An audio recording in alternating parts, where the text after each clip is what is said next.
What's going on, guys? It's Brandon back here again. Finally, after about 11, 12 days, I'm finally back making videos. I was on a cruise, that's why I'm kind of a little exhausted.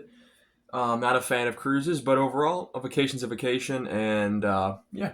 So, back into it, the Chicago Blackhawks obviously had a very busy draft, not so much a very busy offseason so far. We will get more into the offseason stuff in a few days once the rest of the major signings like Grizzlick, Roslovic, those signings happen. Some of them probably won't happen until the start of the season, but maybe about 3, 4 days we'll do the recap of free agency of what I haven't done in the early free agency. But we got draft first round pick profile videos, which we do every single year, the important picks. And to start off with the Hawks' third overall pick, we have 18-year-old Anton Frondell. Frondell is a forward and a center. He's 6 feet, 196 pounds. With Gardens, I assume that's how you pronounce it, Gardens IF in the Swedish league.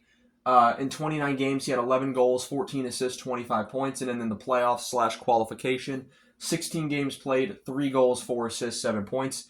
His status, I would say, is as best known as a two-way player.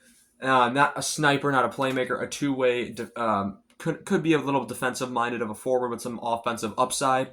Something I really like, someone that could be a second, third-line center, possibly a Jonathan Toews replacement. Toews obviously won a Selke, who was a good defensive forward.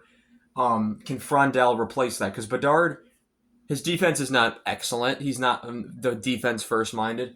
Frondell may be a little bit more of a fit for that, so I'm excited to see what Frondell can do with the Blackhawks.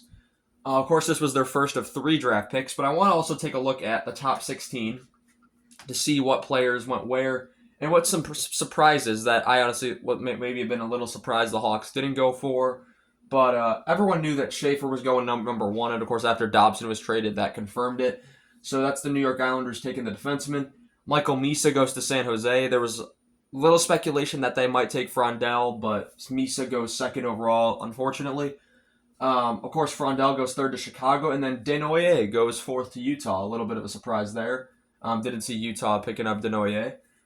Brady Martin jumps up to number 5 to Nashville, and then Porter Martone goes at 6 to Philly, someone who I thought the Hawks were going to pick originally, and as we got closer and closer to the draft, it seemed less and less likely. James Higgins falls to 7 to Boston. I know the Islanders were heavily trying to trade up to get him. They weren't able to do it. Jake O'Brien goes to Seattle. Radim Murka goes to Buffalo in a very iconic-looking, sad picture. Roger McQueen in another iconic picture goes to Disneyland as the draft is still going on and gets a picture with Lightning McQueen, and he's also wearing number 95. If that's not perfect, I don't know what is. Kindle goes to Pittsburgh, and then Pittsburgh also has pick number 12, which is originally the Rangers. They trade that pick to Philadelphia, and Philadelphia picks Nesbitt with their second pick of the draft. Carter Bear goes to Detroit. I think that's a good pick for Detroit. Jackson Smith goes to Columbus. Coots goes to Vancouver, and then Victor Eklund falls to 16 for the New York Islanders. So the Islanders, I think, had a pretty good first round overall. That was originally Calgary's pick, and then Montreal's, and now, of course, it was the Islanders from the Dobson trade. So 13 forwards and 3 defensemen taken in the first 16 picks of the draft. Now we have picks. Now we're going to go take a look at picks in the lower half, as the Hawks' other 2 picks were in the bottom half of the draft. Anyway, guys, I want to thank you all so much for watching this video, and I shall see you all in the next one.